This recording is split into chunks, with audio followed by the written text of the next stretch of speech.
Capítulo 4. Quando Jane e Elizabeth ficaram sozinhas, a primeira, que anteriormente fora mais discreta nos elogios a Mr. Bingley, confessou à irmã quanto o admirava. Ele é exatamente o que um rapaz deve ser, acrescentou. Ajuizado, alegre, animado. Nunca vi maneiras tão distintas, tanta espontaneidade e tão boa educação. Também é bonito, replicou Elizabeth, qualidade que um rapaz deve possuir, se possível. Assim a sua personalidade se torna completa. Fiquei muito lisonjeada por ele me ter tirado para dançar uma segunda vez. Não esperava tal galanteio. Não. Pois eu o esperava por você. Mas esta é uma das grandes diferenças entre nós. Os galanteios sempre a surpreendem. A mim, nunca. Nada mais natural do que ele solicitá-la para outra dança. Não podia deixar de reconhecer que você era 5 vezes mais bonita do que qualquer outra moça na sala. Não lhe fique grata por isso. Na verdade, ele é muito agradável, e eu lhe dou licença de gostar dele. Você já gostou de muitas pessoas mais estúpidas. Minha cara Lizzie. Você bem sabe que tem uma inclinação para gostar das pessoas em geral. Nunca encontra defeito em ninguém. A seus olhos todos são bons e agradáveis. Nunca ouvi falar mal de quem quer que seja em toda a minha vida. Não desejaria censurar ninguém irrefletidamente. Mas sempre digo o que penso. Eu sei, e é isso que me espanta. Sensata como você é, deixar-se enganar tão simploriamente pela loucura e pelo absurdo dos outros. A candura afetada é bastante comum, encontra-se por toda a parte, mas, ser cândida sem ostentação ou artifício, ver o lado bom do caráter de todo o mundo, torná-lo ainda melhor, ignorar o lado mau, são coisas que lhe pertencem exclusivamente. E você gostou também das irmãs daquele homem, não é? As maneiras delas não são tão agradáveis quanto as de Mr. Bingley. 19. De certo que não. A princípio. Mas são moças muito agradáveis. Quando se conversa com elas. Miss Bingley vai morar com o irmão e dirigir a casa, se não me engano, encontraremos nela uma excelente vizinha. Elizabeth nada respondeu, mas não ficou convencida. Oh! Comportamento daquelas moças durante o baile não fora calculado para agradar a todo mundo. Dotada de maior rapidez de observação do que a irmã e de menos docilidade de gênio e possuindo, além disso, uma faculdade de julgamento que nenhuma complacência consigo mesma obscurecia. Elizabeth se sentia pouco disposta a aceitar aquelas pessoas. Eram de fato moças distintas, não lhes faltava bom humor quando estavam contentes. Nem o poder de agradar quando desejavam, porém eram orgulhosas e convencidas. Além disso eram bastante bonitas e tinham sido educadas num dos principais colégios particulares de Londres. Possuíam uma fortuna de 20.000 libras, costumavam gastar mais do que deviam e associar-se com pessoas de classe, tinham portanto as aptidões necessárias para pensar bem de si mesmas e mediocremente dos outros. Provinham de uma família respeitável do norte da Inglaterra, coisa que guardavam mais profundamente impressa em sua memória do que o fato de sua fortuna, bem como a do irmão, ter sido adquirida no comércio. Mr. Bingley herdara do pai uma fortuna calculada em 100.000 libras. Este tencionara comprar uma propriedade, mas morrera antes de realizar o projeto. Mr. Bingley alimentava a mesma ideia e às vezes escolhia o seu condado, mas, como dispunha agora de uma boa propriedade da liberdade de uma casa senhorial, muitos daqueles que lhe conheciam o gênio acomodatício desconfiavam de que acabasse o resto dos seus dias em Netherfield, incumbindo da compra à próxima geração. Suas irmãs estavam ansiosas para que ele possuísse um domínio particular, no entanto, embora Mr. Bingley estivesse agora estabelecido apenas como locatário, Miss Bingley de modo algum se recusava a presidir a sua mesa, e Mrs. Hurst, que se tinha casado mais pela importância social do que pela fortuna do marido, não se encontrava menos disposta a considerar a casa do irmão como a sua própria, desde que a mesma lhe conviesse. Fazia apenas 2 anos que Mr. Bingley havia atingido a maioridade, quando, devido a uma recomendação ocasional, se sentirá tentado a visitar Netherfield House. E de fato a visitou durante meia hora, ficando satisfeito com a situação e os quartos principais, ouviu os elogios da proprietária e alugou-a imediatamente. Entre ele e Darcy havia uma amizade muito firme. 20. Apesar de os seus caracteres serem opostos, Bingley era caro a Darcy pela doçura, franqueza e maleabilidade do seu gênio, embora essas qualidades contrastassem de modo absoluto com as suas e Darcy não parecesse nada descontente com as que lhe tinham cabido por sorte. Bingley confiava cegamente na força dos sentimentos de Darcy, e tinha a mais alta opinião acerca de suas ideias. Em inteligência Darcy era superior. Bingley não era de modo nenhum deficiente em força mental, mas Darcy era mais vivo. Era ao mesmo tempo altivo, reservado, desdenhoso, e suas maneiras, apesar de bem educado, eram pouco convidativas. A esse respeito, o amigo levava grande vantagem. Bingley tinha a certeza de agradar, onde quer que aparecesse. Darcy estava sempre ofendendo os outros. A maneira pela qual se referiram ao baile de Meryton era bastante característica. Bingley dizia que nunca encontrara gente mais agradável, nem moças mais bonitas em toda a sua vida. Todos tinham sido amáveis e atenciosos com ele, não tinha havido formalidade nem friezas e ele se sentirá logo à vontade com todos na sala. Quanto a Miss Bennet, não podia conceber que um anjo fosse mais belo.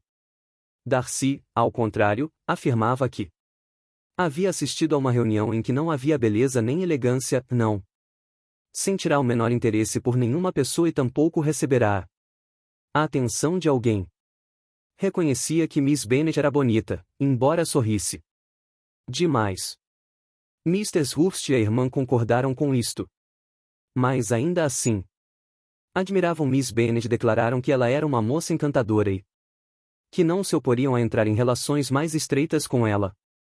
Ficou estabelecido portanto que Miss Bennet era uma moça encantadora e Bingley se sentiu autorizado, com esses elogios, a pensar nela da forma que desejasse. Capítulo 5. A pouca distância de Longbourn, vivia uma família com que os Bennet mantinham relações particularmente íntimas. Sir William Lucas fora outrora comerciante em Meryton, onde acumulara uma fortuna regular e onde, também, fora agraciado pelo rei com um título de cavaleiro, enquanto exercia as funções de prefeito. A honra fora talvez demasiadamente apreciada. Inspirara-lhe uma repulsa pelo seu negócio e pela pequena cidade comercial em que habitava. Abandonando as duas coisas, mudou-se com a família para uma casa situada a mais ou menos 1 milha de Meryton, lugar que depois ficou sendo chamado de Lucas Lodge, onde podia pensar com prazer na sua própria importância e, livre dos negócios, dedicar-se inteiramente à sociedade.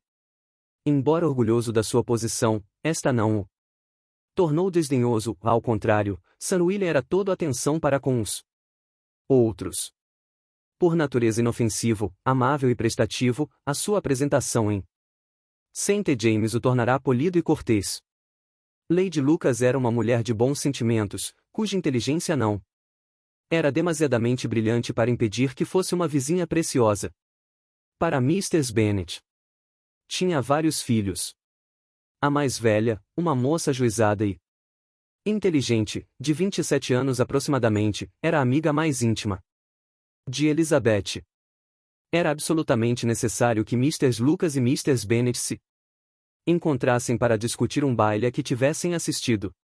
E, na manhã seguinte, Mrs. Lucas e a filha se dirigiram para Longbourn, a fim de trocar impressões.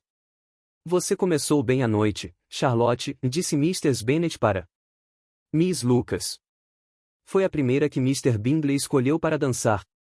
Sim, mas ele pareceu gostar mais do segundo par. Oh, você se refere a Jane, suponho eu, porque Mr. Bingley dançou com ela 2 vezes? Isto de certo leva a crer que ele achou interessante. Aliás, estou certa de que este foi o caso. Ouvi falar a respeito disso, mas não me lembro exatamente do que foi, em qualquer coisa sobre Mr. Robinson.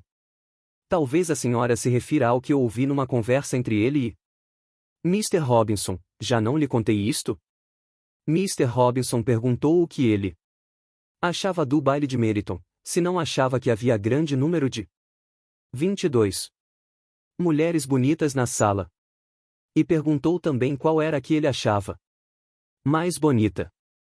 Mr. Bingley respondeu imediatamente: "Oh, a mais velha das senhoritas Bennet, sem dúvida. Não deve haver 2 opiniões a este respeito." Palavra de honra. Bem, a resposta foi de fato muito pronta e fim. Parece até que. No entanto, tudo pode dar em nada, você sabe. Você é que não ouviu conversas tão agradáveis, Eliza disse. Charlotte. As palavras de Mr. Darcy não foram tão amáveis quanto as de seu amigo, não é? Pobre Eliza. Ser julgada apenas tolerável. Peço-lhe que não incite Liza a ficar ressentida com a grosseria de Mr. Darcy, pois é um homem tão desagradável que seria uma infelicidade ser cortejada por ele. Mr. Slong me disse ontem que ele ficou sentado ao seu lado durante meia hora sem abrir a boca uma só vez. A senhora tem certeza? Não haverá aí um pequeno engano? Indagou Jane. Estou certa de que vi Mr. Darcy falando com ela.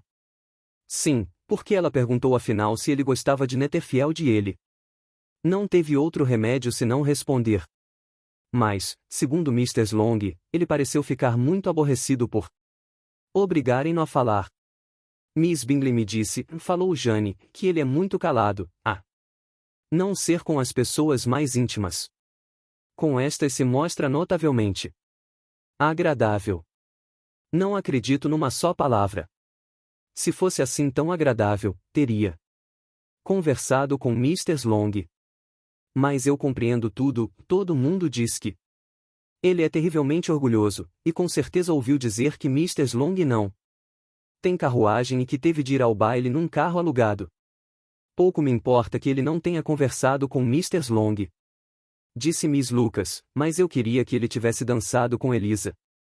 Se eu fosse você, Lizzie, disse a mãe, na próxima vez me recusaria a dançar com ele.